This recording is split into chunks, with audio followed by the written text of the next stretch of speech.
One thing that I found was funny is that he was being quoted for saying that if I have to integrate heaven, I don't want to go there. And so he was going through a lot of battles with the NFL, was facing discrimination and really being able to have to be seen as the same as the other players. Hey, what's going on, everybody? This is Michael Q, LAU, and welcome to another episode of the ABEL show, where it stands for Always Be Executing and Learning. And during this month of Black History Month, we're going to be changing that E from execution to educating, as I'm going to be educating you about little known, unknown Black history facts.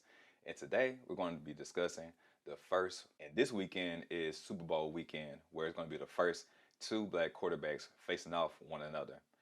However, I'm going to be discussing that on my video on tomorrow. So if you haven't already, go ahead and like, share, and subscribe, so then you'll be able to get the notification when that video drops. In today's video, we're going to be discussing the two Black head coaches that faced off in Super Bowl 41, and that was between Tony Dungy, who was head coaching for the Indianapolis Colts, and Lovie Smith, who was the head coach for the Chicago Bears. This is the first time that two Black coaches faced off in the Super Bowl era. However, there were four other notable matchups between Black head coaches. The first was in 1975 in the NBA Finals, where it was the Golden State Warriors facing off against the Washington Bullets. And again, that's back in 1975. And the two head coaches were Al Eddles of Golden State Warriors and K.C. Jones of the Washington Bullets. And although they're underdogs, the Golden State Warriors ended up sweeping the series. And they were heavily underfavored, as their record was 48 wins and 34 losses, whereas the Washington Bullets, their record was 60 and 22. So you can only imagine how shocked the world was during that time. Now, this happened in 1975. This was the first time that two Black head coaches had faced off. However, there were two other ones that I hadn't mentioned before, and the one that I mentioned before was Tony Dungy and Lovie Smith. Another time that two Black head coaches had faced off was in the 2017 NBA Finals between Tyronn Lue and Mike Brown, where it was LeBron James's Cavaliers going against Steph Curry's Warriors. And during this time, the head coach, Steve Kerr, he was out with a battle injury. So Mike Brown had to step in order to coach that game. So that's three. And then there's one more going into the NFL. And this is when Jim and John Harbaugh faced off in the 47th Super Bowl. Now, they're actually not Black. They're literally brothers. Jim Harbaugh was the head coach for the 49ers, and he was going against his brother, John Harbaugh, who was the head coach of the Baltimore Ravens. And this occurred back in 2013. And then in 2023, we have another matchup between brothers, which is Jason and Travis Kelce. And Jason playing for the Philadelphia Eagles, and Travis is playing for the Kansas City Chiefs. And I think that is interesting that there's just as many brother matchups in the NFL as there is Black head coaches in the NFL as well. So that's just one little side note that I found to be interesting. But now we're going to get into the history of the NFL and why this moment is very important. The NFL played their first game in September 17, 1920 in Canton, Ohio, where they had a league of 10 teams. And the first Black person that played in the NFL was Fritz Pollard. Now, I believe he played for 6 or 7 years. The history facts really don't show like how long that he played. But when he left the NFL, the owners made a gentleman's agreement that stated they wouldn't allow any Blacks to enter into the league.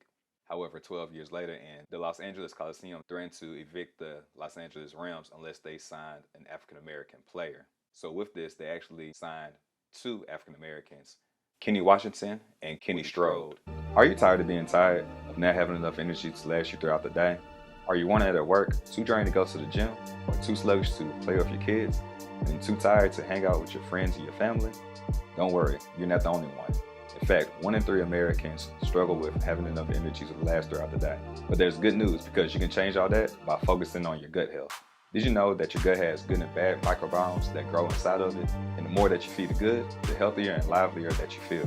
When you feed the bad ones over time, you start to feel bad, then sad, and it turns to a fad that you feel like you can't escape. And it becomes your personality, aka your personal reality, and you feel like you cannot escape it, and you accept life as it is, and that it won't change. But that's where you're wrong. You just have to be able to shift your focus. See, most people fall into the trap of the SAD diet, or the standard American diet, which focuses on fast food, which is cheap and high in calories, rather than nature's fast food, which are fruits, vegetables, grains, nuts, and legumes that help nourish your body so that you can flourish. It's also no mistake that 90% of Americans do not eat enough fruits and vegetables according to the daily recommendations, and that's only 5 servings a day. What if I told you you can have the equivalent of 6 superfood salads all in one that's all natural, organic, whole foods? Yes, natural, organic, whole foods. And you can make and consume it in under a minute, and it only costs $4 a day. So there's no excuse that you need to shop, chop, and cook your foods because it's delivered at your front door. If this sounds good to you, check the description down below and schedule a 15-minute complimentary call so you can see how this can be a fit into your lifestyle. So you can change your personal reality and increase your energy, mood, digestion, sleep, and skin, all by focusing on your gut health, which is the cause to all your symptoms. Don't believe me? Just Google gut health blank and you'll find plenty of research articles that find a connection. Back to the video. And Kenny Washington was a breakout UCLA player as he broke the rushing title, and it still lasts today. However, there's more information that needs to be dug on him, and I'm more than likely going to be doing a video on him as well as I attain more research about what happened during his tenure. However, from what I'm seeing about Woody Strode, he ended up staying in the league for like 1 or 2 years, and then he went on to do other things, star in different TV shows, because he stated that there's a lot of racial discrimination going on during the time, and he also wasn't receiving that much playing time as a result. One thing that I found was funny is that he was being quoted for saying that if I have to integrate heaven, I don't want to go there. And so he was going through a lot of battles with the NFL, was facing discrimination and really being able to be seen as the same as the other players. And one thing that I saw about Kenny Washington is that he had the highest rush yards per average at 7.4, and Woody Strode, he was also a tailback as well. So I can see why both of them weren't getting as much playing time, even though Kenny Washington spent more time throwing the ball than he did running the ball. So he was one of the first running quarterbacks before it was even a thing. Before there was Steve McNair, Warren Moon, Mike Vick, which took it to another level, and then Lamar Jackson took it to a whole nother level.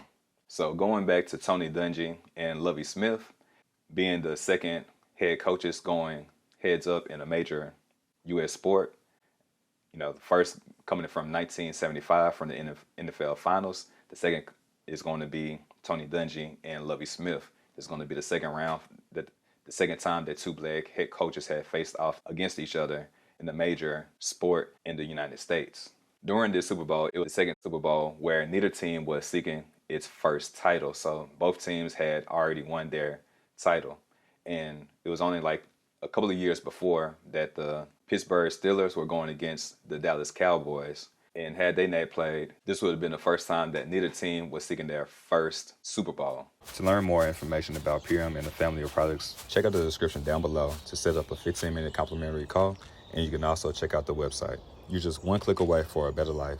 Your health is too important to continue to push it off. Go ahead and check out the website and see if a product fits you. And the first time that happened, again, between the Pittsburgh and the Dallas Cowboys, was Super Bowl 30. So 11 years later, the second time in history this came around. So during the season, the Colts finished 12-4, and the Chicago Bears finished 13-3. And the last time that the Chicago Bears went to the Super Bowl was 1986 for Super Bowl 20. And then the Colts went in 1971, which was Super Bowl 5. So they had a long drought of going to the Super Bowl. Like, it's been a minute. It's actually been like 36 years. So that's probably one of the longest droughts in NFL history. Actually, there may be another one. I just had to do some more research.